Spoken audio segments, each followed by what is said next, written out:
we have learnt about the different aspects of the induction machine, which includes the its construction, working, then equivalent circuit. Then we have also talked about the different powers. Okay, that what is the input power, then what is the air gap power, and what is the gross mechanical output, what is copper loss, and what is the net mechanical output. Is it clear? So we have derived the formula also, we have applied the physics also in deriving this. So this is, we have done two tests also. What are they? To block rotor test and no load test.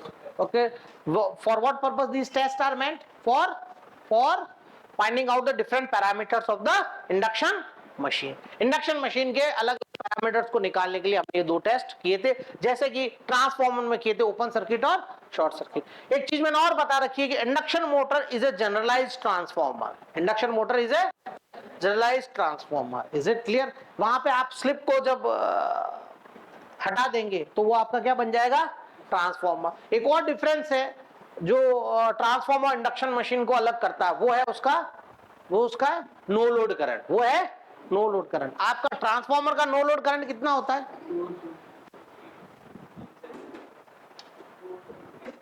1 to 2%। How much it is? 1 to 2% of the full load. Very good. Okay, but this is for the transformer, but for induction machine it is 30 to 50% of full load for induction machine. Is it clear? This is a very important difference. Okay, then we have also find out the different parameters. This is the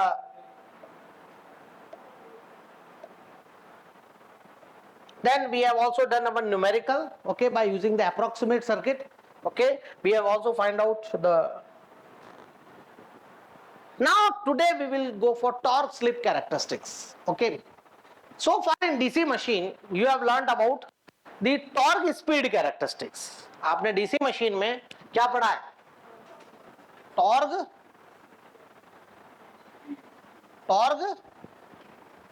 speed characteristics. What is that torque speed characteristics? Why we are so interested? तो हमें उसकी performance के मालूम के, जैसे मैंने torque बढ़ाया, is it clear? तो स्पीड क्या होगी? इंक्रीज होगी, डिक्रीज होगी। Is it clear? Load torque बढ़ाया, मैंने क्या बढ़ाया? Load torque. लोड उसके ऊपर दिया, स्पीड डिक्रीज होगी, कांस्टेंट होगी या इंक्रीज होगी, क्या होगी? Is it clear? जैसे डीसी सीरीज मोटर को आपने जब टॉर्क स्पीड का ड्रॉ किया होगा, आपको मालूम पड़ेगा कि डीसी सीरीज मोटर को कभी भी नो लोड पे स्टार्ट नहीं करते। डीसी सीरीज मोटर को कभी भी, क्योंकि उसका स्टार्टिंग टॉर्क इतना हाई होता है कि अगर उसको बैलेंस करने के लिए आपने एक्सटर्नल टॉर्क नहीं लगाया तो मशीन डैमेज हो सकती है, और कंसर्निंग पर्सन जो आसपास खड़ा है उसके ऊपर भी डैमेज हो सकता है। इसलिए DC machines are always started with load. Is it clear? तो अब यहां हमने स्पीड को एक और फॉर्म में चेंज कर दिया, वो है क्या है? स्लिप। तो या तो टॉर्क स्पीड कैरेक्टरिस्टिक्स भी बनेगी, और जनरली हम जो इंडक्शन मोटर के लिए बात करते हैं वो कौन सी होती है? Torque slip. अरे समझ में आया कि नहीं आया? तो पहले टॉर्क निकालना पड़ेगा क्या? तो टॉर्क निकालने के लिए हम क्या करते हैं? सबसे पहले रोटर करंट निकालते हैं। रोटर करंट आपने पढ़ा। अब देखिए अलग अलग बुक्स में अलग अलग तरीके से दिया, मैंने उस दिन भी बताया था आपको, ठीक है? आप चाहें तो ये भी ले सकते हैं, और आप चाहें तो सिंपली रोटर सर्किट को भी ले सकते हैं। समझ में आई मेरी बात? नहीं आई? मैं बता देता हूं। ये जो मैंने सारे ले रहा हूं, R S plus R R dash plus, ये मैं क्या कैसे ले रहा हूं? I am referring the complete rotor circuit on the stator side, and therefore my rotor resistor has changed from RR to RR dash. कुछ बुक्स क्या करती है? They simply takes rotor side parameters only. They simply takes rotor side. तो अगर जैसे ये बात करूं मैं यहां पर, ठीक है, तो मेरा IR क्या हो जाएगा? IR dash होगा, अब क्या होगा? IR S ER upon R2 plus JX R R plus X. अरे समझ में आया कि नहीं आया? ठीक है, और फिर मैं इसको ही लेकर आगे चलता रहूंगा। जैसे इसको मैं लिख सकता हूं magnitude wise,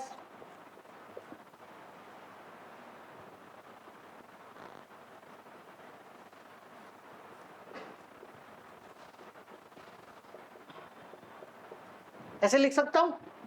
can I right it? Can I write like this or not? Okay. So, but what happens? I have referred in my this special notes. I have referred all the quantities on the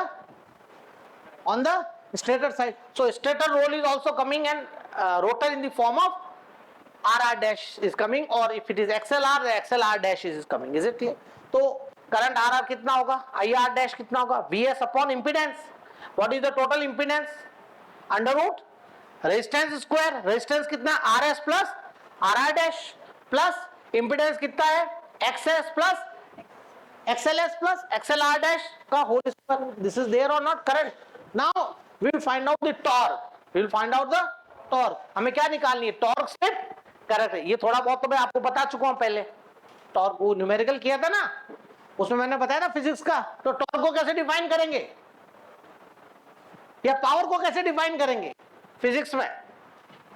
for rotational body, for linear bodies, how will define power? Force into velocity. Force into, अरे होता था कि नहीं होता था? नहीं, मैं गप्पे कह रहा हूं. डॉट प्रोडक्ट होता था कि cross product? F P cos theta आता था कि एफ पी साइन थीटा आता था? कॉस थीटा आता था. पावर क्या है? स्केलर है. स्केलर के लिए हमेशा क्या आएगा? कॉस ही आएगा कि नहीं आएगा? ठीक है. तो उसी प्रकार रोटेशनल बॉडी के लिए क्या हो जाएगा? Torque into angular velocity. Torque into, अरे मालूम है कि नहीं है? ठीक है. वहां क्या होता? Force into velocity. और यहां पर फोर्स का क्या हो गया? एनालॉगस रोटेशन में टॉर्क. और वेलोसिटी का क्या हो गया? अरे समझ में आया कि नहीं आया? ठीक है. अब अगर मुझे पावर टॉर्क निकालना है तो क्या होगा? P upon W. Is it clear? अरे समझ में आया कि नहीं आया? और पावर को, अच्छा मैंने बताया था जो ग्रॉस मैकेनिकल पावर होती है, ये हमारा रेजिस्टेंस इक्विवेलेंट में कैसे बनता है? ऐसे बनता है. इसको मैंने दो भागों में डिवाइड किया था. क्या थे?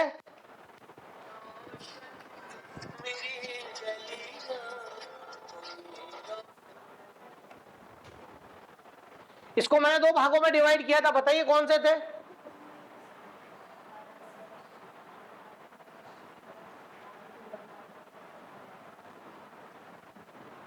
Is it clear? This factor was contributing copper loss, and this factor is meant for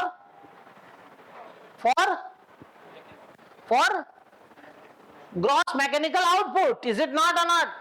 Clear? So we are concerned with gross mechanical output. तो वही आगे किसको देगा? शाफ्ट को देगा. Is it clear? तो net mechanical output कितना होगा? 3 multiplied by per phase current square. And what is the resistance? R2 dash 1 minus S upon S and divided by angular velocity. Angular velocity is also equal to how much?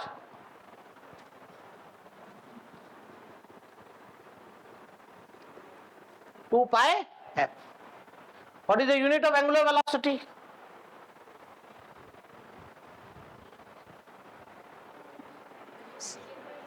Radian per second. What is the unit of S? Hertz. इसमें फिर अब चूंकि frequency है, हमें किस में convert करना है? इसको स्पीड में. तो इसका भी तरीका बताया था मैंने. अरे बताया था कि नहीं बताया था उस दिन न्यूमेरिकल करवाते वक्त? अब आप भूल जाते हो.